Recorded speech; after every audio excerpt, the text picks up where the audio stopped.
good Yan, siya ay nagpapasalamat sa afternoon po. at malaking tulong ito sa kanyang Mga maintenance. kababayan, ma'am sir, this is Jam, the Filipino channel ang inyong pong lingkod. Sa today is May 14, 2026 at tayo ngayon ay papunta dyan sa may One Campus Place sa may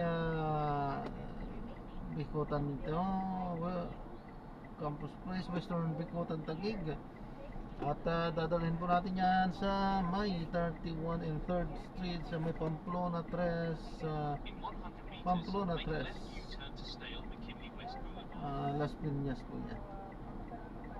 Diba, magbabalik po tayo mamaya kasi po pag nakuha na po natin sila. Disclaimer lamang po ang content po natin ay kalsada at hindi ang passenger. Kaya naman saka sakali man po na may marinig kayo mga pangalan ng lugar, pangalan ng tao, pangalan ng organisasyon sa government o private man yan, ay wala pong kinalaman ng channel na ito. At wala pong pinapatungkulan. Lahat po na pinag-uusapan dito ay pawang dito lamang po yan sa loob. At wala pong pinapatungkulan sa labas. Magbabalik po tayo mamaya natin po pag nakuha na po natin.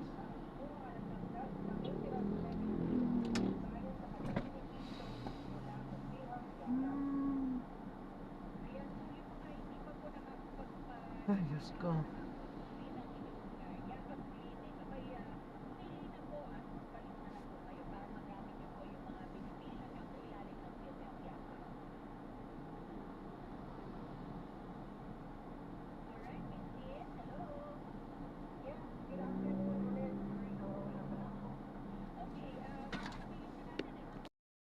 May magpaputok, may gumawa ng gulo para makatakas daw ha, si Senador Bato de la Rosa.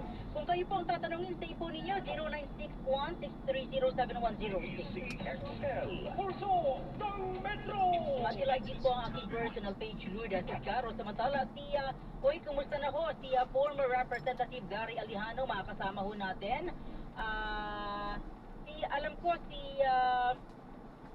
okay. Sige. Representative Gary Alejano, sir, live kayo sa RMNDZ XL Manila. Sa Magdalo to di ba?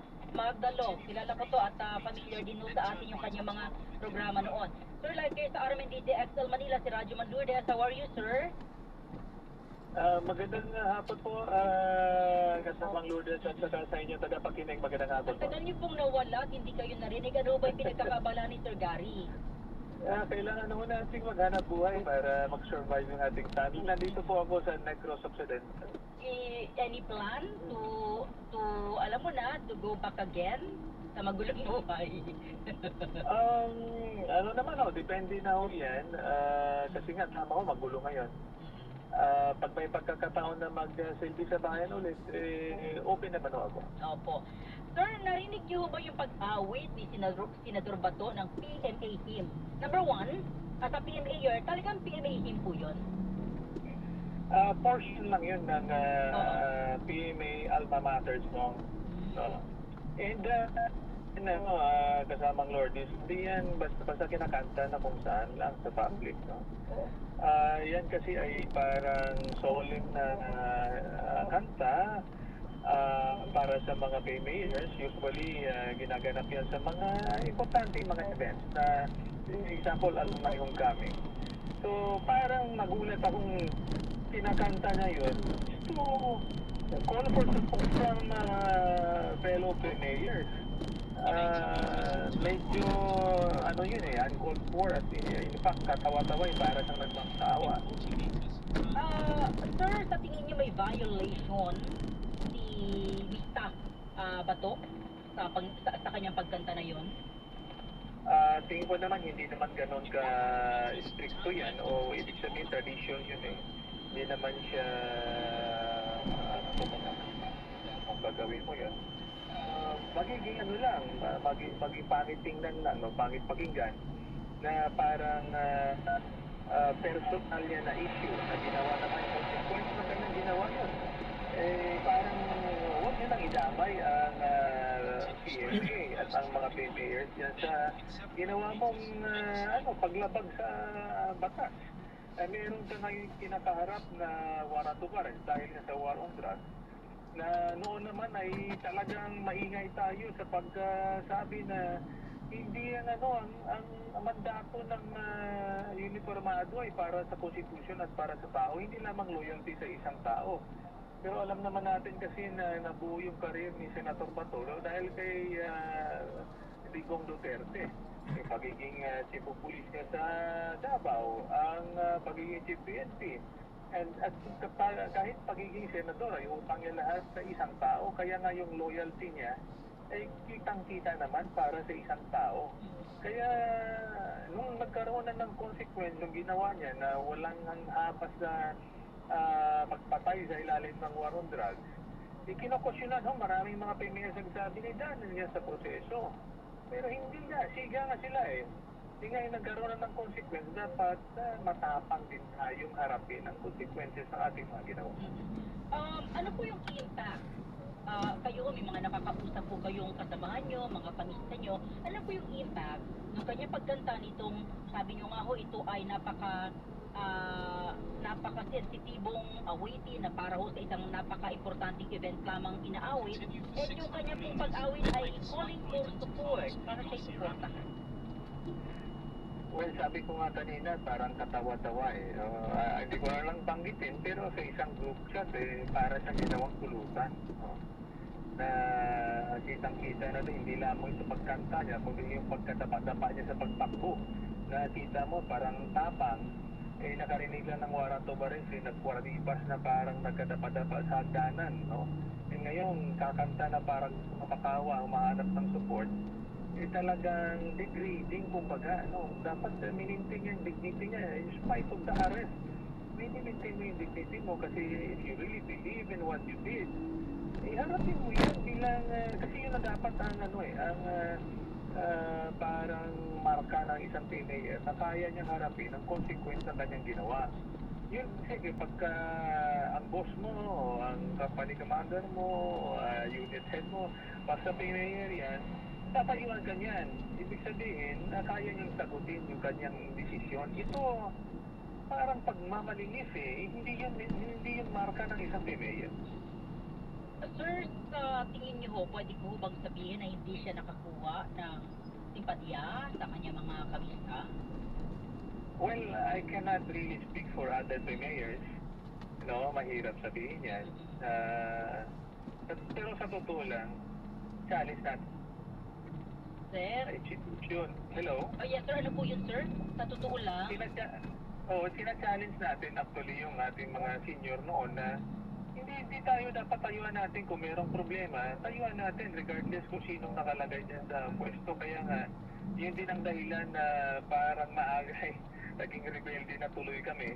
Kasi we don't want to come to a point na parang mga utusan at tuta na lang kami. Sir, yung okay, yung kanyang pagkanta, wala naman pong violation, hindi siya pwedeng kasuhan or anuman. Pero yung para sa inyo po, ano po, yung kanyang pagtawag ng support sa mga uniform personnel, sabi niya PMAers, sundalo, mga pulis, sa tingin niyo ba may problema doon? Yes, of course. Kasi parang indirect yun na panawagan para suportahan ang kanyang illegal na aksyon para ng pagre-rebelde sa gobyerno. Yun nananawagan ka sa akin naman, kung talagang tama ka, nandiyan na yung support, no? And do not involve the uniform personnel sa issue mong personal. Personal kasi yun. So, yung parang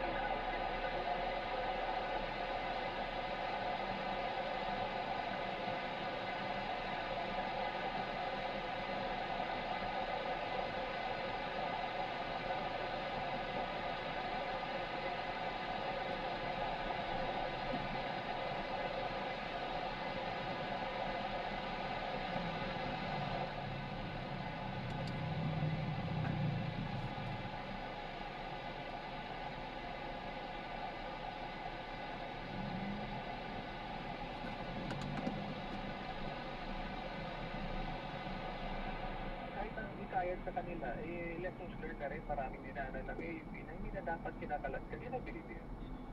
Sir, are you proud of him as your kamista? Kapi Mayor. Si Senator ba to? Proud po ba kayo sa kanya bilang kabista nyo or kapi Mayor nyo? Well, I'm sorry to say, I'm not really proud. In fact, nahihiya ako para sa kanya. Okay, sir, may impormasyon po ba kayo, sir? Ang dami niyong assets, no? May impormasyon po ba kayo saan na siya ngayon? Una-una, wala naman kasing blockade o porto na nangyari sa Senado. Kaya, anytime pwede talaga siyang lumabas. Kasi wala namang order ng pag-arrest. Sinabi na yan ng Presidente, sinabi na rin ng NBI yan, at ng Armed Forces. So, walang order ng arresto. Makakaalis siya, hindi naman takas kasi hindi naman sa tinordon, no? So, and I believe mas magandang wala siya sa Senado. Sa aking pananaw, mas madali siyang huliin. So naman, hindi naman siya hinuhuli, nagtatago lang siya, no? Hindi naman siya hinuhuli kasi nga, hindi naman nilabas publicly, hindi na-unsee, kumbaga yung ICC arrest laban sa kanya. Nagtatago lang siya sa sobrang takot niya. And thank you to Boeing Rimulya sa pag-announce na publiko, kaya nagtago siya tuloy, no? So, in my opinion, madali siyang huliin sa labas. Mas maganda nga nasa labas siya para wala ng complication. And I believe it will come to a point na talagang hahanapin at aarestuhin siya. Ano po ang inyong mensahe sa kanya at sa ating mga kababayan, sir? Walang mensahe ko lamang sa kanya. Kung ano yung ginawa natin, harapin natin. Huwag tayo magtago kasi alam niyo, ano yun yun yung modelo natin sa mga future generation din ng mga opisyal at mga sundalo na pag alam natin na tama, no? Tinatayuan natin yan. Ang consequences na kasi maraming naniwala rin sa atin yung mga nasa ilalim natin. Ngayon kung tinatakbuhan mo yan, lalo na yung mga maliliit doon, hindi mo sila masuportahan, di ba? So, ang aking mensahe dyan, harapin natin ang consequence ng lahat ng desisyon at action natin. Sir, maraming salamat. Ingat po kayo. Mabuhay po kayo. Good afternoon. Maraming salamat. God bless. Mga kasama, si former Magdalo representative at PSA alumnus, Representative Gary Alihano.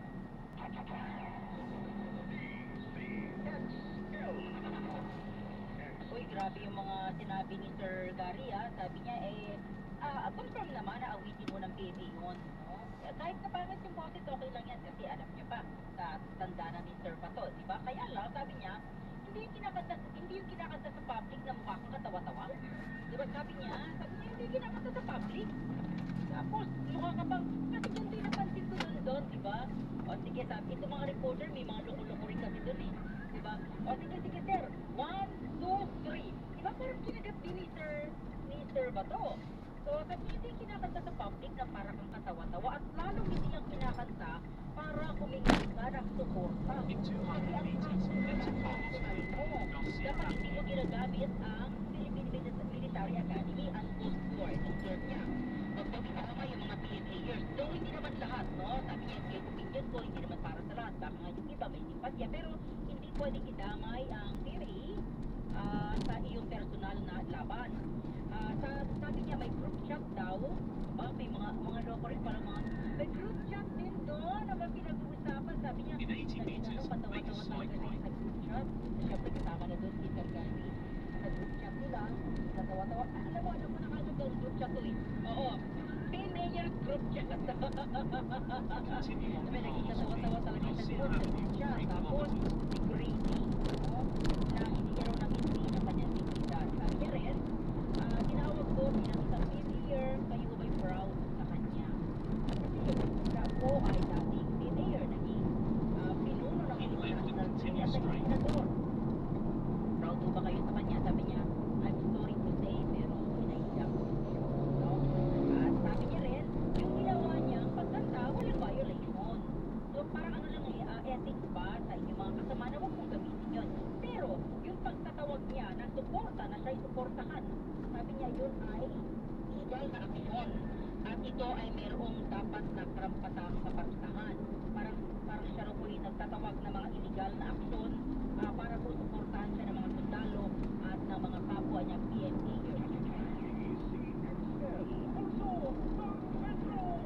Buti pa nga si si Senator Bato, alam niya pa yung PNA hymn. Ako nga yung hymn ng eskwelahan, kasi ko na magtanggaan. Anyway, mga kasama, kayo ay pwede mag-react sa ating mga pinag-usapan today. Gaan naman ang sitwasyon. Ang init na ng panahon, ang init pa ng sitwasyon dyan po sa Senado. Ayun na po yung ating mga senador. Ang dami ng problema natin, di ba? Ang problema lamang po nila, suportahan at protektahan yung isang tao. Pero ang ganda na sinabi ni Sir Gary, mas mainam na lumabas ka. Di ba? Kasi hindi mo pwedeng gawin. Natatalaula yung Senado, no? Well, anyway, mga kasama, no? Ang tingin ninyo, stage ba? O palabas lang? Yung nangyari kagabi, dyan sa Senado, may nagkabarilan pa, di ba? Para lang po, may sinasabi kasi na para yung ma-divert yung attention. O, at makasama, pero parang sa inyo, ano ba yung mga nangyari kahapon or kagabi? Sa Senado, 0961-630-7106. Live po tayo sa aming mga social media account sa Facebook, YouTube, Twitter, TikTok, hanapin lamang po PCSL News. At mga kasama sa Facebook, i-like ang aking personal page. Goodness and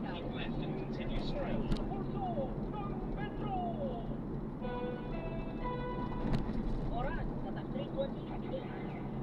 That time check was brought to you by ACS Manufacturing Corporation, ISO certified world-class quality. That portion was brought to you by FX3. Continue straight. That news was brought to you by ACS Manufacturing Corporation, ISO certified world-class quality. Marumi ba ang iyong dugo? Huwag magpabayaan ng gas magsando. Magsol na Sando Masco. Dahil gusto sa mga tulong sa iba't ibang pinagkaramdaman ang Sando Masco. Pero mahalaga, mango-steam, malunggay, spirulina, ang garlic, kaya magsando Masco na. Mabibili sa mga putika. Sapon, vitamin C, ang alkaline na vitamin C. Ako po si Julian, isang gym instructor. Tumutulong sa araw-araw niya ang custom vitamin C na nagbibigay sa akin ng lakas at energy araw-araw. Sapon, vitamin C, ang alkaline na vitamin C. Sa pinakamalapit ng tingin sa inyo. Sapon Gold Coffee Mix.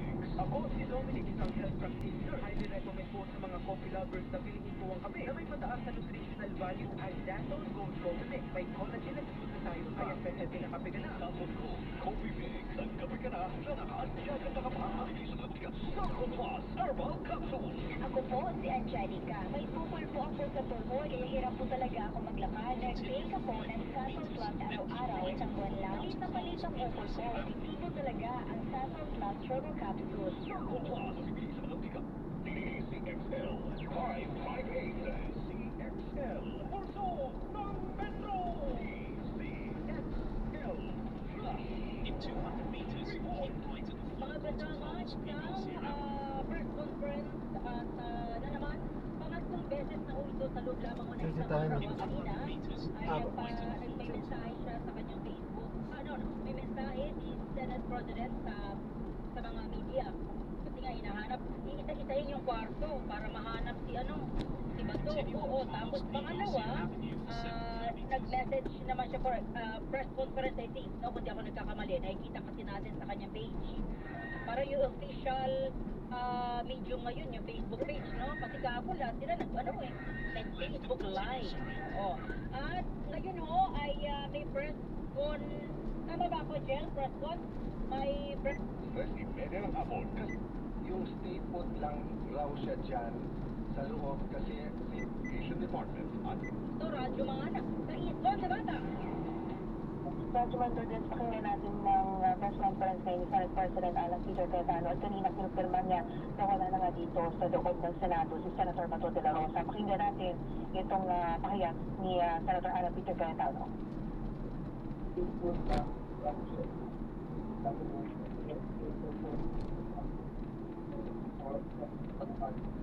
Konde? Yes po, yes po. Konde, baka, may pagkakataon ba na mas malapit ka? Baka mas clear namin marinig?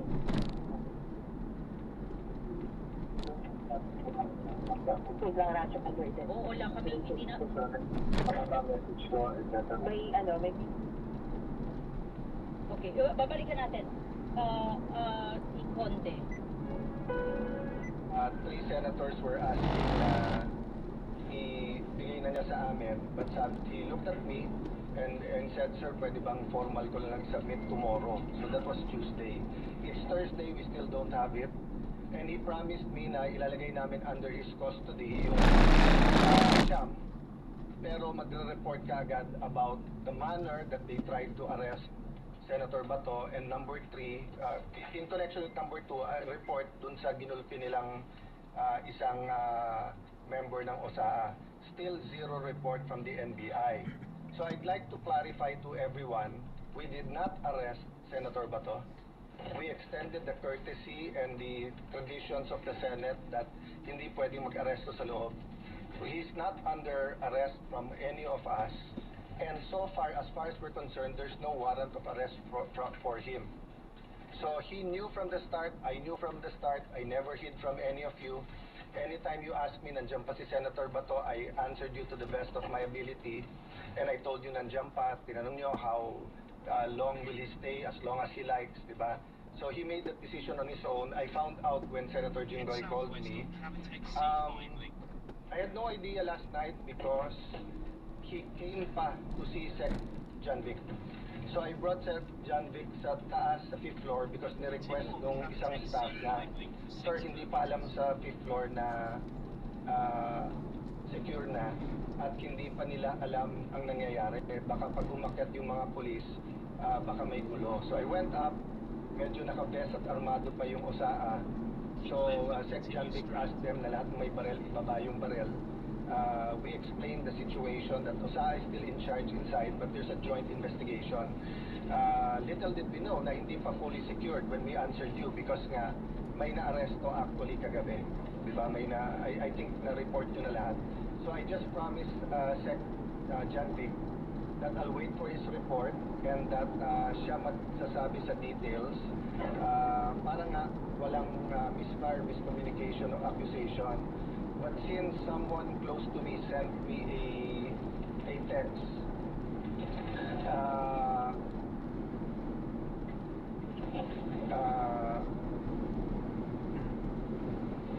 kasi meron nag-send sa akin ito. PNP confirms Browner's statement that 30 shots were fired. All of them came from the Senate from Cayetano security guard. So first of all, I don't have a security guard. If they're talking about the blue guard, wala akong kasak-kasak. I'm talking about my security. They're also from the PNP. I double-checked before going here. Walang nagpaputok sa kanila. Okay? So anyway, make a long story short, ito po ang text ni Sen John Vic. The count was 27 from inside the Senate and 5 from the other side, no? So my point is, verbal warning sila. Tigil nyo yan, whatever the words were used. Sorry, yung OSAA, nag-verbal warning. Hindi tumigil yung kabilang side from trying to get into the Senate. So nagpaputok sila in the air. Ang problema, nagpaputok pabalik. So eto, whoever the perpetrators was, di ba? Kasi nga, last night, bago umalis si Sec Remulla, sabi niya, so far they saw 1 bullet. So syempre, nakita ko yung mukha ng OSAA, that's not possible. So someone showed me the video and yan nga told me, may live nga, di ba? So sinabi ko lang na, Sec, can you allow the OSAA to go inside the kabilang building para may sarili namin investigation? I haven't really had time to look at all the details pa, and I promised si Sec. So the count was 27 from outside, from inside, no? 27 from inside. 27 from OSAA? 27 from OSAA? Yes, na Count ito. from OSAA? Yes. From the alarm? Yes. Kasi ang warning shot, itutuloy-tuloy mo yon until nga, kaya mo wina-warning, ayaw mo magkabarilan, di ba? So kailangan umalis. But instead na umalis, nagputok pabalik. So again, I won't defend or say much more, yun lang. But eto, kararating lang sa akin yung text ni Sec Remulla. NBI had no warrant to serve. They were requested by GM Week to secure the Senate building at 5 p.m. They arrived at 6:15, 21 arrived. They were deployed on each floor to secure GSIS. Agent Francisco sitting down on the second floor bridgeway with the white guard when his attention was called by Osa Aplasca. Sino ka? Sabi Aplasca. Francisco stood up with AR-15 at the side whistling. Aplasca fired a warning shot. Francisco pulled the trigger. As well pointed, Osa eventually discharged 27 rounds of 9mm and 40 SW. Francisco discharged 5 rounds. He immediately fled the scene. So, read out para ano, okay. So, yun lang muna so far kasi yun palang binigay sa akin. But let me emphasize this, ha. NBI continually wala silang dinideploy sa Senate. Completely. I think pati sa higher ups nila, yun ang sinabi nila. I haven't had the time to watch the news or to compare who said what. No? So kayo na ang mag-compare who is saying what, di ba? But time after time, in fact, Senator Loren got a text when we were having the caucus na sabi ni NBI Director, hindi daw niya sinabi na pinayagan sila ni Senator Soto. All the senators na kasama ko doon, napakarami, all said he didn't only say it once, he said it 3 times. So, we can get to the truth if people tell the truth. Diba? But if the NBI is not going to be, it is not going to treat this thing with candor, meaning just tell us the truth, may problema tayo. But I can tell you, I have faith in the PNP and the DILG. They gave me their word. And for some, their word is not important, but I do believe kay General Nartates, Chief PNP, and kay Sec Remulla, nung sinabi nilang lalabas ang totoo dito, I believe in in the word that they've given. No? Let me have a drink of water, tapos question. Sir, sure lang. The 27 came from OSA. Sir, sorry nakita ko po kasi sir na ang nagpaputok po kahapon, OSA and yung armed na Marines. Kasama na po sa bilang yung 27, yung lahat na nagpaputok coming from the Senate force. I don't want to speculate kasi I just read to you yung sinabi sa akin. But kasi may nakita din ako na report or something sa Facebook. I haven't verified na the Marines were here to support but did not fire. So I'll wait for the report naman ng OSA after meeting you. Ayoko, kasi OSA naman is under my jurisdiction, so I'll have them explain what they found so far. Right now, sir, the 27 we can say are from OSA lang. Yun ang report ni Sec Jantic. Okay, the 5 came from the Kalaban? Yes. Pataas, sir, or towards OSA? Yun ang hindi ko masagot. Okay. May isang bullet daw sa taas. Then the rest? Kasi nga last night nung nag-iwalay kami, so far daw isa pa lang, Tapos eto kasi sinabi ko kay Sec Remulla, I'll make sure na yung commitment ko not to influence or walang political angle yung aking explanation ng investigation. But he sent me that text na so far yun yung report niya. So I'll send it na to you. Ano na lang. Kamulasan ng NBI mula sa DSIS side o nandito sa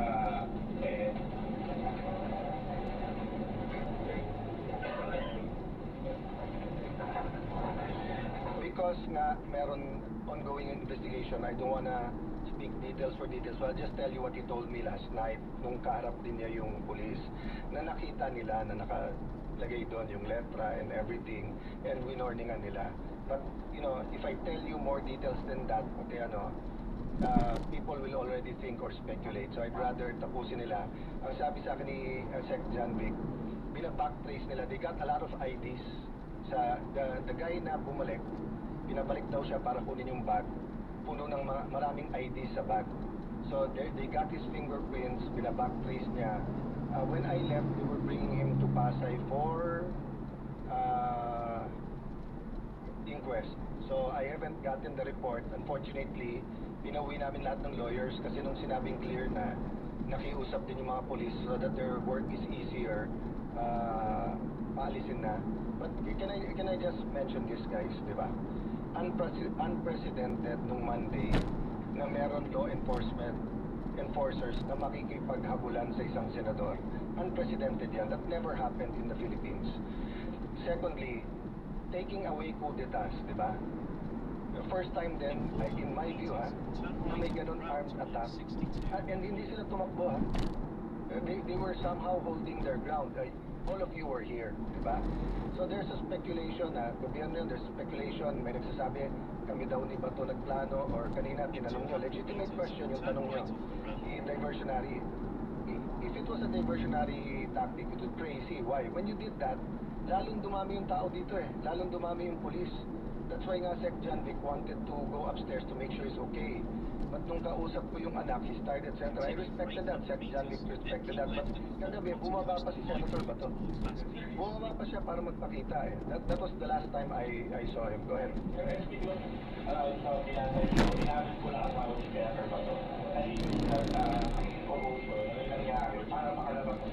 I will not interpret because sabi niya baka, because he did not escape during after. But ang sabi din kasi nung asawa niya, after niya nakita na someone will go so far as lusubing a Senate just to get him, that's why he did it.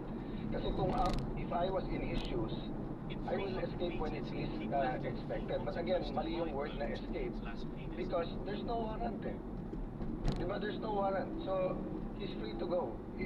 When you, for example pumunta ka sa simbahan at sabihin mo, I'm seeking sanctuary. Pag gusto mo nang umalis, pwede kang umalis. It happened kay Jun Lazada. He slept on my couch on the 5th floor. And then, nung sinabi doon na lang siya sa mga madre, and then sinabi doon na lang siya sa Lasal Green Hills, lumipat siya doon. Because sinabol siya ng mga NBI na walang warrant. So, I'm not saying as a fact walang warrant.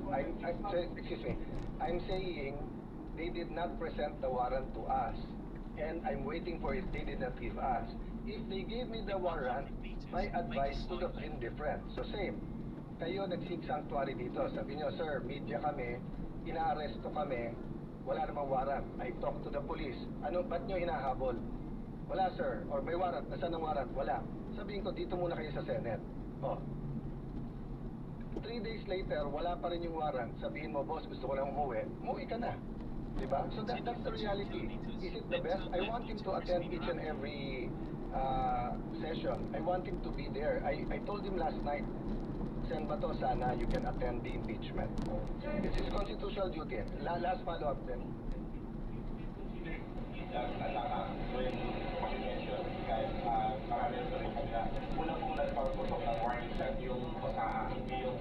Okay.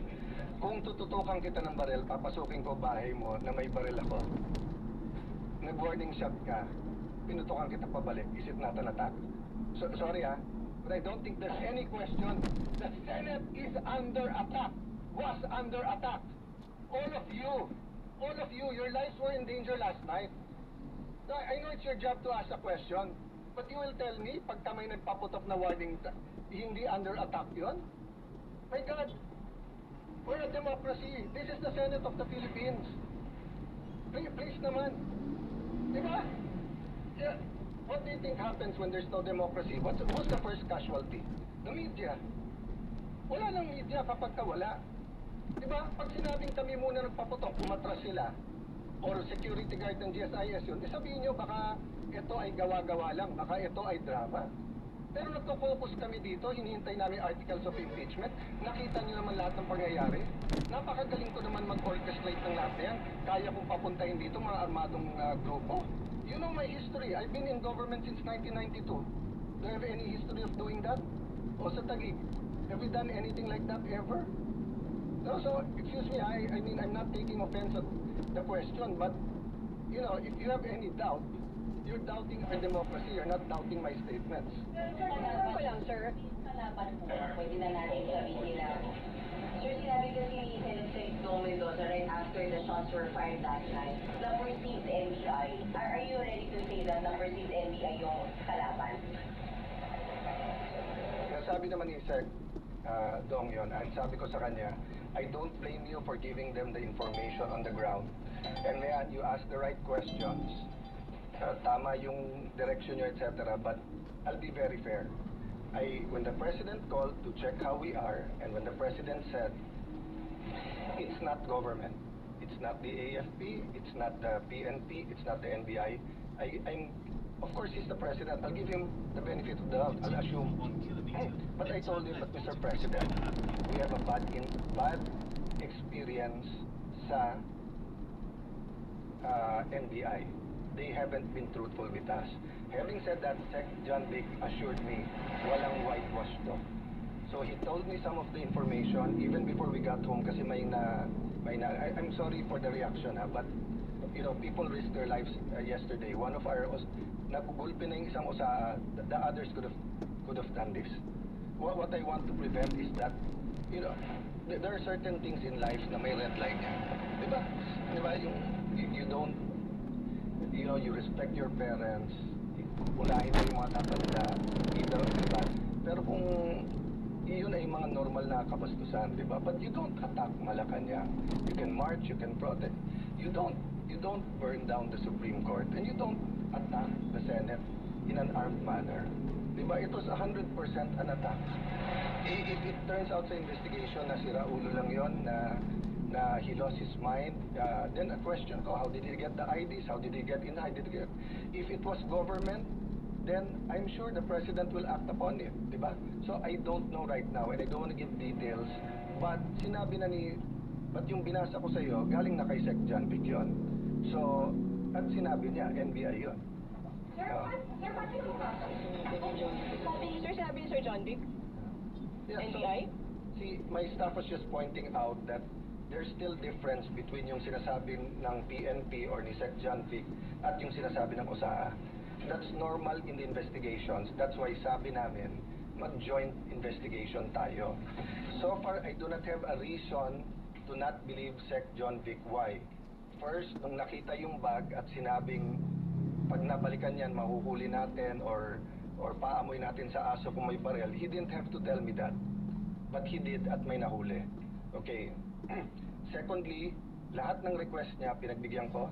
Umikot yung mga police, disarm yung iba natin tao dito. Yung hiningi niya na i-sweep yung floor by floor. Yung hiningi niya na i-secure yung CCTV.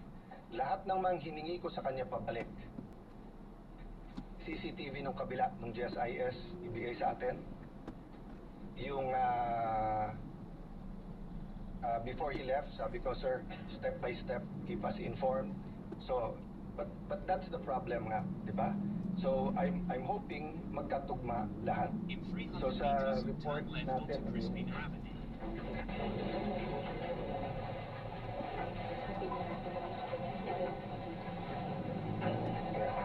so, sa report kay Sec John Vic, nakababa yung barel. Sa report sa atin, the Sergeant of Arms asked the individuals to identify themselves. Sino yan? A loud male voice from outside answered NBI. At that moment, one of the armed individuals was seen immediately raising and aiming a long firearm toward the direction of the QRT, PNP, and OSAA personnel. The Sergeant at Arms ordered the individual to lower his firearms on the ground. The individual failed to comply, instead assumed a tactical position, prompting the Sergeant at Arms to fire warning shots, after which the exchange of gunfire followed. The exchange lasted approximately 3 minutes. So, siguro you could see why I was upset.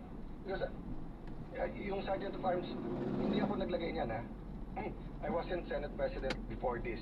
I forget now kung si Senator Cheese or Senator Subiri, no? But he's a respected general, okay? And you don't get to be a respected general by being a cowboy or gambo na hindi ko lang gusto mukha mo, paputok na, di ba? So when he reported that, may assumption of regularity, but I told Sec John Vic, if you want anyone to excuse themselves from the investigation because they themselves investigation, ako, kung gusto niyo ako investigahan, I will excuse myself from the investigation. So ganun kami ka-open para malaman nga natin. Because nga, you know, when you get used to something, it becomes regular. So because we got used to may nag-hold up sa mga kantong madidilim, parang pag news, sige news pero okay lang. So you remember the first time na may na-rape na 2-year-old or 3-year-old, how outraged everyone is? People are still outraged, but when people realize that Shabu does that to the mind, di ba? Parang nagiging normal sa iba eh, which we cannot allow to happen. So when it's a heinous crime or an attack on the Senate, we cannot allow that to become the new normal. No? That's why until this point, di ba? I've been totally logical reason. But, you know, to say na kami pa umatake doon and everything, I could have, if Senator Bato and I wanted to plan him going out, it's very simple. Sumakay siya sa kotse ko, and I'll bring him out. Why? Hindi naman siya under arrest eh. Diba? So I do not know why he did it that way. I haven't talked to him. Diba? But what I know is that he's not under arrest and hindi pa pinapakita hanggang sa amin ngayon ng NBI. Drop But off. I do believe the President that he did not send anyone here to enforce that warrant. So ang question ko nga is why were they here? And pag ikaw ay nakita na at sinigawan, even assuming tama, nakababa yung barel, nagpaputok ka sa taas, warning shot, what do you do? Don't you show your badge and put up your hands and leave? Bakit siya nagpaputok pabalik? Knowing this is the Senate. So, for me, you know, we really have to know the truth. And by the way, that's why the last statement I told Secretary John Vic and Chief PNP Nartates before they left is that please use all your powers in intelligence, in peacekeeping, etc. to make sure no untoward incident sa impeachment. Nung una nga parang ang reaction, Bali 97 akala po. nila I was talking about government. No, sabi ko, I'm asking for your help, your expertise. Tell me what we need to do because nga, this simply cannot happen. You know, if that happens, people are gonna just keep pointing fingers. Sasabihin nung itim, gawa ng puti. Sabi nung puti, gawa ng itim. Sabi nung pula, gawa ng blue. Hindi tayo matatapos dyan. But I believe they're using forensic science to, the fingerprints, the CCTVs and everything to get there. Sir, paano nakapasok yung armed men? Sorry? Wala na po ba yung protected custody ni Senator Bato? Well, you're under protection while you're under our custody. Diba? So, for example, yung kay Jun Losada, it was a different situation, but he was still under the protection because nagpaalam siya. Nalilipat kami ng Green Hills. So, I will still insist on his rights. Ayan, Diba? sinadrop na meaning natin if sila. he'll Maraming be salamat arrested po now, sa panonood I'll go ng to him muli. and I'll just God ask bless. sino nag-arresto, do you have a warrant? Paalam And po. if they say it's a foreign warrant,